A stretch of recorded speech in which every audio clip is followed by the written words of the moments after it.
Much like many people born in the early 2000s, Harry Potter was my childhood. I used to be a major Harry Potter fan. My Hogwarts house is Ravenclaw, my Patronus is a swallow, and my wand is made of black walnut wood. My sister and I have little Hogwarts house flags, and she also has little chibi lamps and posters of the Deathly Hallows and Hogwarts insignia. When I went to Japan 7 or 8 years ago, I braved the 3-hour lines at the Wizarding World of Harry Potter to buy 2 butterbeer mugs and a replica of the Elder Wand. But obviously, one of the things that I thought was greatest about the Harry Potter franchise was J.K. Rowling. I remember in primary school, she was used as the shining example of how to write narrative fiction. She's such a good person too. Remember how she used to be on the Forbes billionaires list, but dropped off because she donated so much money to charity? Wow. But unfortunately, Rowling has just gotten exponentially worse and worse over the past few years. I and a lot of other people have become thoroughly disillusioned with how she's been conducting herself on social media, and now in real life as well. A combination of bad modifications to her Wizarding World universe, support for some morally questionable people, and the godforsaken transphobia have left us all pretty sick of Joanne and her actions. And with the new Harry Potter video game being released recently, I've decided to compile some lovely highlights of Joanne Rowling's recent controversial activity in order to answer the question, why the hell do people still like J.K. Rowling? I want to preface this video by saying I'll be covering some controversial topics, and a lot of what I say is my personal opinion. You aren't required to do as I say. I'm just presenting information alongside my own thoughts. And of course, don't harass anyone mentioned in this video, obviously. Even if you disagree with them, any form of abuse, threats, or whatever are completely unacceptable. But I'd like to warn you that if you do support Rowling's views on gender, then you're probably not going to like this video. If you want to leave a mean comment telling me I'm wrong about trans people, then go ahead. Give me engagement on this video so it gets boosted by the YouTube algorithm. But speaking of commenting, I'd really like to hear everyone's thoughts. Tell me what you think about Rowling, or if I've missed anything important. Now let's get going.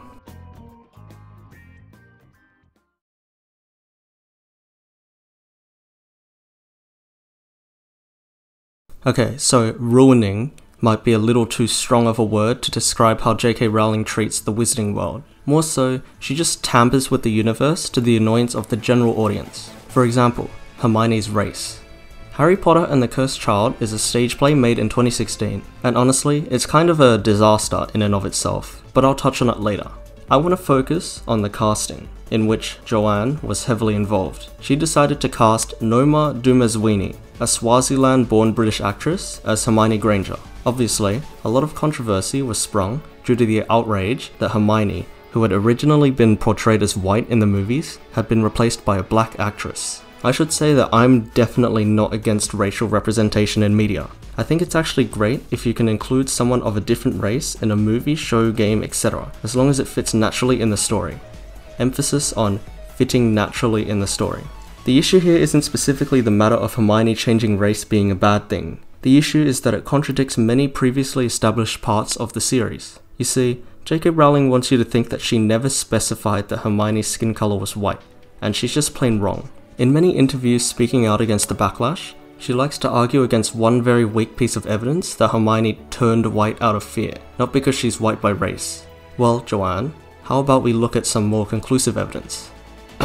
All of the Harry Potter book covers and concept art portray Hermione with pale skin. J.K. Rowling obviously would have had to approve these before publication, meaning that she accepted the idea of Hermione being white. Hermione is frequently described to be blushing or turning shades of purple. While people with darker skin are capable of doing both of these things, it is significantly less noticeable. At one point, Hermione gets a black eye and is described as looking like a panda. Pandas are typically white bears with black patches. Even if Rowling is referring to brown pandas, it doesn't make a difference because the brown aspect doesn't change the face color. And finally, J.K. Rowling was involved in the casting of Harry Potter and the Sorcerer's Stone, the first Harry Potter movie, in which she approved the casting of the white actress Emma Watson as Hermione. Obviously, none of this really matters in the grand scheme of things. Believe whatever you want. It's perfectly fine to headcanon Hermione as black or Harry as Indian, as some people do. What is annoying, however, is that J.K. Rowling really doesn't care about contradicting the universe she herself created, and even blatantly lies to cover up her tracks. Now, this next example isn't necessarily an example of her ruining her Wizarding World, but it's a silly example of how Rowling really doesn't put time into characterizing certain characters. Like,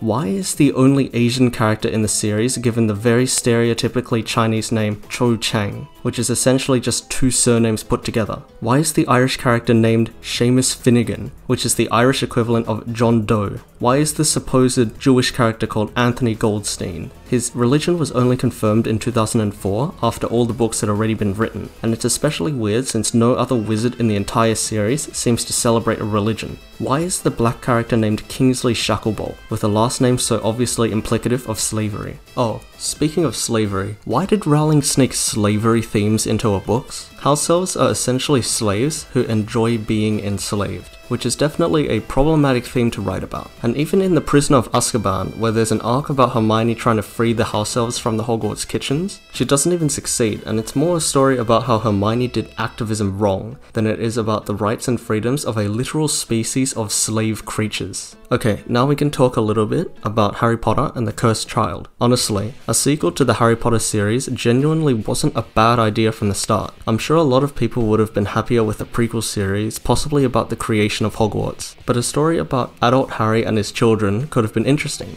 Unfortunately, the execution of the concept fell terribly flat. The play is pretty bad. There are numerous plot holes, inconsistencies, contradictions of past elements, and many character assassinations. For example, in an alternate universe where Hermione doesn't marry Ron, instead of becoming the Minister for Magic, she instead becomes an angry and cynical Hogwarts teacher, essentially a female version of Snape. So basically, the play is trying to say that without Ron, Hermione loses the personality trait she had in the main series and becomes sad and embittered. At one point, the two entitled brats who are supposed to be main characters decide to go back in time to make Cedric Diggory lose the Triwizard Tournament so he won't be killed by Voldemort. The result is that Cedric, the epitome of a kind and upstanding Hufflepuff, becomes a Death Eater because of the humiliation, causing him to kill Neville Longbottom and plunging the world into wizard supremacist dystopia. I haven't read the book in a while, and to be frank, I don't want to, so I've probably missed some things. I'd recommend you look into it more by simply typing The Cursed Child Review on YouTube and clicking on any video that suits your fancy. And to cap it off, there's the Fantastic Beasts and Where to Find Them series. God, this was a disaster. I'm sorry, it's incredibly obvious that they're barely putting any thought at all into continuity or any form of narrative cohesion whatsoever, with so many tiny inconsistencies that didn't even have to be there but just are. The first movie's okay, but the series starts to dip as early as the second movie. Why does Queenie join Grindelwald's anti-Muggle cult when her whole motivation is to marry a Muggle? Why is she completely irrelevant to the overall plot of the movie? How does Newt use Accio to summon his Niffler, when it has been established that the spell only works on inanimate objects? Why are wizards constantly apparating in and out of Hogwarts, when there is a charm specifically in place to prevent people from using that spell on school grounds? How does Jacob remember everything after having his memory wiped? Why is Professor McGonagall teaching in a flashback from 1910 when she was born in 1935? If Credence is a Dumbledore, why was he never mentioned in any of the mainline Harry Potter movies? And all of that is just the second movie. The third movie is so much worse. It's clear that Rowling and the rest of the writing team had no idea how to progress the plot of the movie in a natural way, so their best course of action was to confuse the audience, Grindelwald. Obviously, since Grindelwald has the ability to glimpse the future, all the heroes have to do is act super erratically and hope he doesn't understand what's going on. If the audience can't keep up with what's happening, then that's on them. To be fair, you have to have a pretty high IQ to understand Fantastic Beasts and the Secrets of Dumbledore, truly. You have to be very smart to understand why Karma randomly joins Grindelwald's cult for no benefit to the team. Truly, you have to be a genius to justify the major plot hole that is Dumbledore and Grindelwald's blood pact. But seriously, what the hell is this inconsistency? Okay, so at one point in time, Grindelwald and Dumbledore made a blood pact, which made it so they could not harm each other. In 1899, Grindelwald and Dumbledore got into a fight, which ended with Dumbledore's sister being accidentally killed. That means the blood pact was not active at that time, so it had to have been made after that fight. But that still doesn't make sense, because the main Harry Potter books tell us that Dumbledore and Grindelwald don't meet again until 1945. Yet here they are together in 1932, and suddenly they're able to fight each other again, because apparently the blood pact is nullified if one person is trying to stop the other person from harming a third person. Even excluding the fact that a killing curse canonically can't be blocked, this makes no sense. Unfortunately, the sole purpose of this franchise is just to cash in on the Harry Potter nostalgia and bait people into watching a prequel inspired by a guy who wrote a textbook. The people who made this movie, Rowling included, know that they don't even have to try to make a logical story with this. As long as there's visual spectacle, familiar characters, and a little nostalgia bait, they can easily make their money back and then some. Obviously, for the sake of keeping things short, I haven't gone all that in depth about this so-called prequel series, so I highly recommend you look for longer analysis. My personal favorites are the videos made by Friendly Space Ninja and Cosmonaut Variety Hour. But anyway, surely the worst thing that J.K. Rowling has done is just sort of screw up her own Wizarding World. Surely she hasn't done anything worse. God damn it.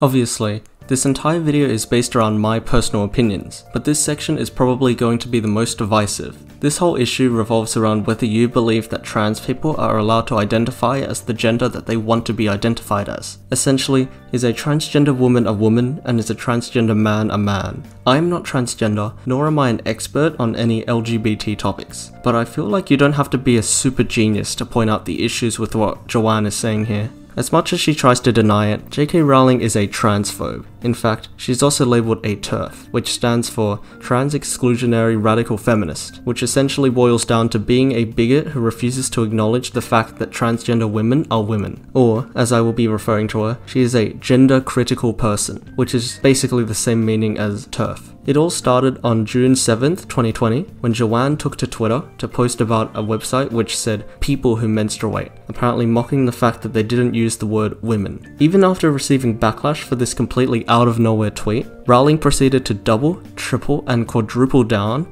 by producing a thread where she meaninglessly rambles about how trans activists claim sex isn't real, when most trans activists do believe sex is real. Sex and gender are actually two distinct things. In layman's terms, sex refers mostly to the physical differences between a male and a female, such as body parts and chromosomes. Gender, on the other hand, refers to how a person identifies. So a person could be born with the biological sex of a female, but later in life decide that they want to be identified as a man, hence changing their gender. Sex can also be sort of changed through reassignment processes, such as surgery to alter body parts, and hormone therapy to give someone hormones of the gender they want to identify as. Anyway, 3 days later, Rowling would then go on to post a very long article on her personal website explaining her views on the transgender community and its effects on women's rights. I don't have the patience or sanity to break it all down and debunk it to you in video form, so I'll try to cut it down to a few notable points. If you want to read more about it, which I highly suggest you do, I've linked an article written by Katie Montgomery, a trans woman and LGBT rights advocate who essentially debunks every gender-critical point Rowling tries to lay out, and a Twitter thread by Andrew James Carter, who criticizes many of Rowling's poorly made arguments. So here are some highlights. Rowling tries to make it seem like the word TERF or transphobe are thrown around as a bullying or intimidation tactic when it's hardly true. While those words are often overused, they are completely correct when calling someone out for genuine discrimination.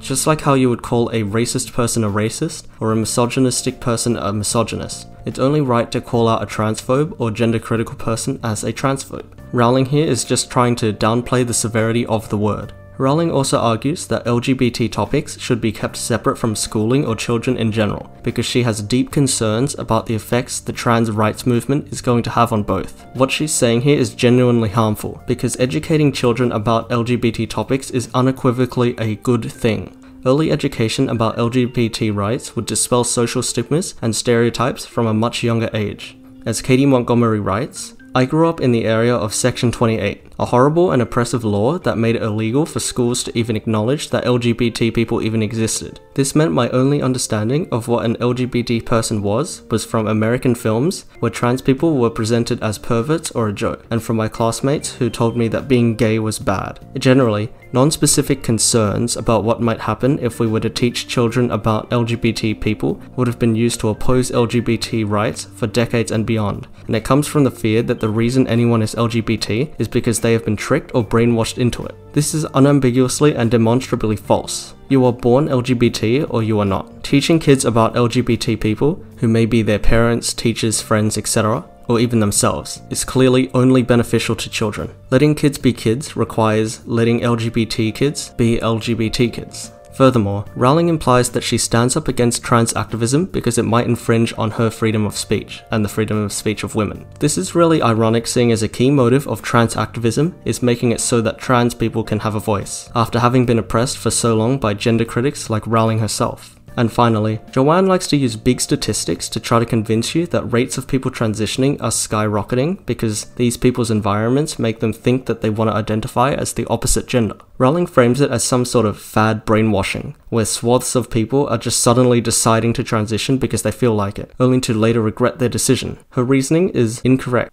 It's just that more and more people are becoming more comfortable and open with their identity due to increased awareness and acceptance in society. For example, in Australia, the Sex Discrimination Amendment Act of 2013 made it illegal to discriminate against a person on the basis of sexual orientation, gender identity, and intersex status under federal law. As you can see from this graph, made by the Royal Children's Hospital Melbourne, the new referrals to the RCH Gender Service skyrocketed from 2014 onwards, because closet transgender people could finally be more open about their identity without fear of discrimination. For another decisive example, how about we look at this graph showing the number of children enrolled in the gender dysphoria clinics according to each state in Australia. As you can see, there was a massive increase in enrollment in 2019 in the state of Queensland, correlating with the year conversion therapy was banned there. Coincidence?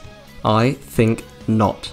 Obviously, Rowling's extensive rambling received a massive amount of backlash from, well, everyone who didn't agree with her views. And it got even worse when celebrities who had previously worked with Rowling spoke up against her in support of transgender rights. Daniel Radcliffe, the actor of Harry Potter in the movies, was the first to release a statement through the Trevor Project, an organization dedicated to the support for LGBT community. Although Radcliffe is still grateful for Rowling's role in making him as famous as he is, he's still quick to denounce her views on transgender rights, stating, "Transgender women are women. Any statement to the contrary erases the identity and dignity of transgender people, and goes against all advice given by professional healthcare associations who have far more expertise on this subject matter than Joe or I."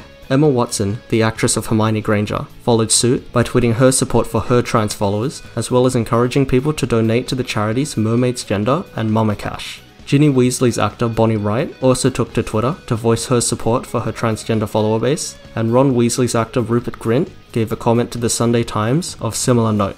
Eddie Redmayne, who had already faced his own LGBT-related controversy when he played a transgender woman in 2015's The Danish Girl, spoke up against Rowling in the following year, stating, "I would never want to speak on behalf of the community, but I do know that my dear transgender friends and colleagues are tired of this constant questioning of their identities, which all too often results in violence and abuse."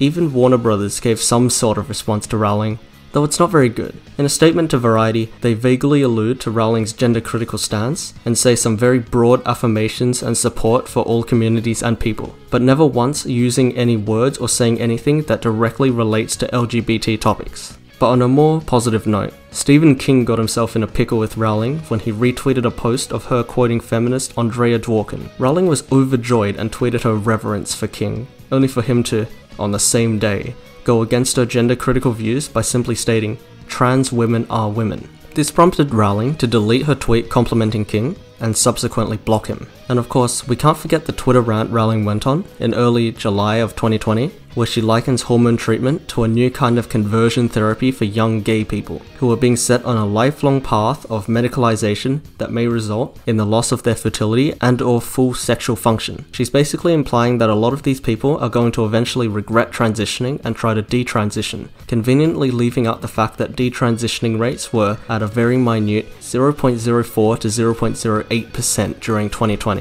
I want to stop talking about her tweets and talk about something else. If you want to learn more about any of this, remember to check out the article by Katie Montgomery and the Twitter thread by Andrew James Carter, but also this YouTube video by ContraPoints if you want a way more in-depth analysis than I have provided. I despise people who victimize themselves, and I especially despise it when those people are rich and successful, and who not only refuse to listen to the concerns of others, but actually double down on what makes them so unpopular to make people like them even less, all for some sick sense of self-satisfaction and righteousness. And that is exactly the behavior Rowling expresses in some of her latest books. Under the new pseudonym, Robert Galbraith, Joanne has published a series of fairly successful crime mystery novels. But the three I would like to focus on are The Silkworm, Troubled Blood, and The Ink Black Heart. In Silkworm, a woman named Pippa stalks the protagonist and attempts to stab him, before it's revealed that Pippa is transgender. There is a brief description of Pippa's masculine hands and Adam's apple, and she is then described as unstable and aggressive, essentially implying that transgender women cannot hide their masculine traits, and that they will always be men deep down. In Troubled Blood, the villain of the story is a man who fetishizes women and kills them while wearing dresses. He is described as an unstable person who stalks women for sexual pleasure, which is the exact description that gender critics like Rowling place on transgender people, that they are unstable criminals who pretend to be women so they can prey on them. And finally, in The Ink Black Heart, one of the characters is a YouTube animator who was accused of being a racist, transphobe, ableist, as well as being doxxed, receiving numerous hate threats, and eventually being murdered in a cemetery. So yes, Rowling really did just make a martyr self-insert character. Sure, you could say that all of these examples are just separate instances that don't directly relate back to Rowling's gender ideology. But when you consider the fact that 2 books feature a transphobic caricature of a trans woman in a villainous role, and 1 book features a blatant self-insert martyr, which makes 3 books out of 6, you can kind of see that the message is very intended. What makes J.K. Rowling an astoundingly terrible example of a gender-critical TERF is that she has a massive platform and millions of fans. She's spreading hateful and harmful messages to a wide variety of people who look up to her. Some who are kids or adolescents who can't fully comprehend LGBT topics, and some who are fully grown adults who don't understand gender politics all that well and get indoctrinated into Joanne's not-so-subtle anti-trans agenda. But do you know what's worse than mocking trans people on the internet? Mocking trans people in real life. In 2022, J.K. Rowling founded and funded a women's R-word abuse center called Byra's Place, which only accepts people who were assigned female sex at birth. So that means cisgender women are allowed, and apparently transgender men are also allowed, but no transgender women. Now you could say that there are other support centers for men, trans women and non-binary people, right? Well, according to Sandy Brinley, the chief executive of R Crisis Scotland, R Crisis services across Scotland are experiencing a huge demand for their services. This demand, combined with the lack of sustainable funding, is leading to some centres facing very difficult waiting lists, indicating that there are insufficient spaces for all demographics of abuse victims. And if you say men and transgender women being in the centres would make it an unsafe space for a cisgender woman, I have 2 things to tell you. First, it's very unlikely that an R victim would attempt to assault another R victim while in a crisis centre. And secondly, Sandy Brinley states that all R crisis services in Scotland offer support to trans women and have done so for 15 years. There has not been a single incident of anyone abusing this. It seems that one of the motives for Rowling founding Byra's Place was in protest against Scotland's new, but now blocked, Gender Recognition Act reform, which seek to allow people to legally change their gender with fewer requirements, such as no longer requiring proof that you are suffering from gender dysphoria,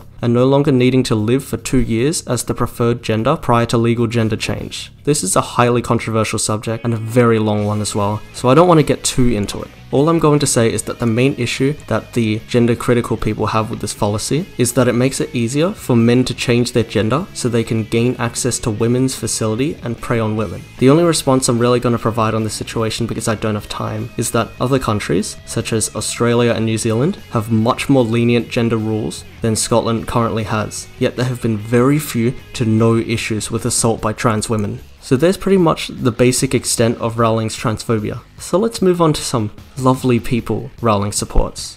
Spoiler alert, they might not be so lovely.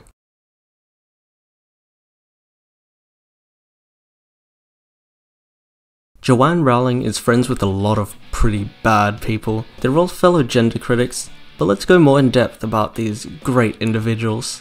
Let's start with Maya Forstater. She was a tax specialist who came under fire for transphobic behaviour, but was supported by Rowling. According to Rowling's essay, in 2019, Maya Forstater lost her job due to insensitive and transphobic tweets she made. She frames it as though Forstater was fired, but in reality, she was just a contractor who wasn't renewed by her employer. Furthermore, Rowling continues by stating that Forstater took her case to an employment tribunal, asking the judge to rule on whether a philosophical belief that sex is determined by biology is protected in law. This is just complete misinformation. She actually asked the judge to rule that misgendering was protected speech, with the judge ultimately deciding that Forstater was very much in the wrong. Additionally, Rowling tries to frame it as Forstater making a few random transphobic comments, and that was what caused her to lose her job, which is also blatantly wrong, because Forstater has a catalogued history of speaking out against transgender rights. Some months later, Rowling came under fire again for following a woman named Magdalene Burns. In her essay, Rowling tries to play it off by saying that Magdalene was a great believer in the importance of biological sex, and didn't believe lesbians should be called bigots for not dating trans women with penises, and essentially claiming that trans activists attack them for no reason.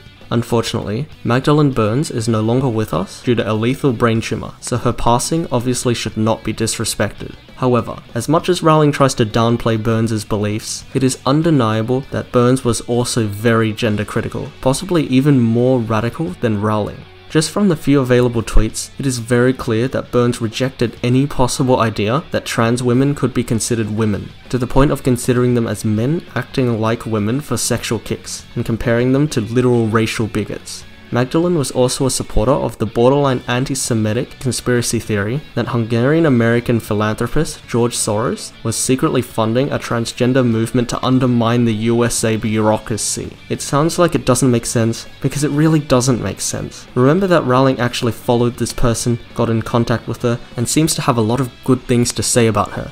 Lovely.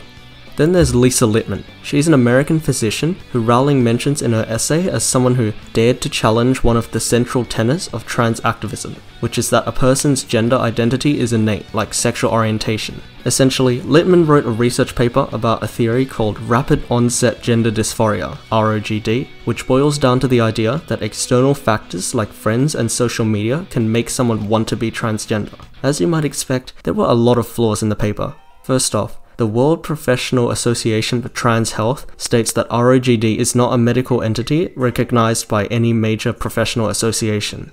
Furthermore, the general idea of gender dysphoria being rapid is disingenuous. A lot of gender dysphoric people, especially minors, would experience these feelings for an extended period of time before finally coming out of the closet and telling their parents about it. To these parents, it may seem like these feelings came out of nowhere, but not to the child who has been coming to terms with their dysphoria for a longer time. And to add to this, there were just a lot of issues with the content of the actual research, like how they only surveyed the parents of trans children and not the trans children themselves, how these parents were found on transphobic websites, such as transgendertrend.com and youthcriticalprofessionals.org, how these parents elected themselves to participate in the study despite already knowing the premise, how none of these parents would have been qualified to psychiatrically diagnose their child with gender dysphoria, how the sample was barely diverse and were almost all gender-critical white women, how a lot of the survey questions weren't logically cohesive, and how Littman straight up ignored data that didn't align with her personal opinions.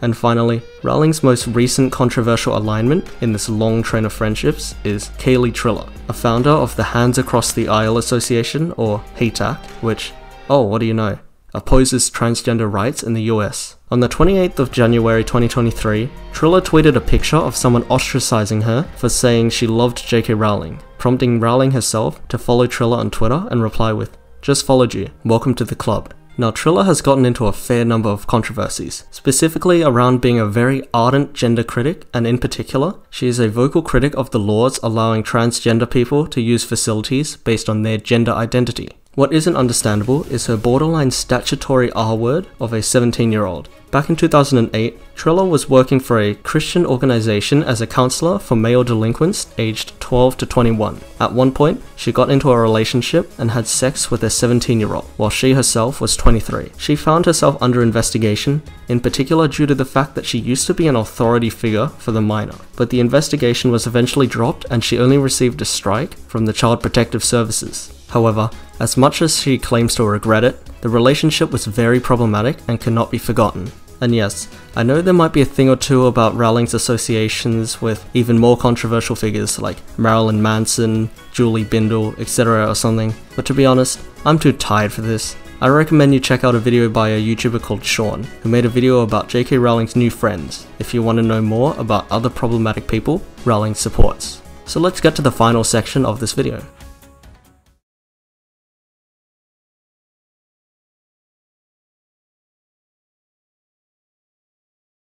So, to answer the question why people still like J.K. Rowling, I think I can come up with a few different types of people who would still support her. First, there are people who don't know that Rowling is a controversial figure, so they just keep going on with their lives in blissful ignorance. Those new Cormoran Strike books do have pretty good reviews after all. Then, there's the people who don't really care about her views and indulge in her products anyway, because they think boycotting a millionaire isn't going to change anything, which is somewhat valid, I suppose. Then there's the transphobes, or the gender critics, or the TERFs, or whatever you would like to call them, who support her views on transgender ideology, though I doubt many of them have made it this far through my video to hear themselves get called out. I'm gonna give a pretty hot take that, to some minor extent, putting aside her politics, I think Rowling deserves at least a tiny, minuscule iota of respect. Despite how much I vehemently disagree with her views and the way she conducts herself on social media, I can't help but note that she has done quite a lot to try to benefit the world. At the start of the video, I mentioned that Rowling dropped off the Forbes billionaires list. Yeah, because she donated a total of $160 million leading up to 2012. In 2005, she founded a children's charity called Lumos. In 2010, she donated £10 million to a multiple sclerosis research centre in the University of Edinburgh, and another 15.3 in 2013. As a victim of abuse and R, she pushes for protection of women and children who have experienced domestic or sexual abuse. Sure, her current tweets and LGBT views aren't doing favours for her, and even her more recent philanthropic activities are laced with transphobic messaging, but you have to be insane to think that Rowling wasn't at one point in time an okay human being. Don't worry, I still really don't like Joanne, and I'm definitely not buying the new Hogwarts Legacy game or supporting any more Harry Potter related products, or anything by Rowling at all, but you have to give a little bit of respect for those specific incidents before the blatant transphobia kicked in. But at the end of the day, you form your own opinions on Rowling. I'm not forcing anything onto you either way. Buy the books, buy the games, or not. It's not my concern. Anyway, let's end this. So, that's the end of the video. I hope you enjoyed this long and harrowing experience detailing Joanne Rowling's issues on social media and in real life over the past decade or so, ranging from screwing up her own Wizarding World universe, to unapologetically pushing gender-critical views, to supporting genuinely harmful and potentially more radical figures than herself. Be sure to like and subscribe and all that stuff. Comment if I missed anything or if you have any opinions about this topic, or even if you hated this video and want to be mean. All engagement is appreciated.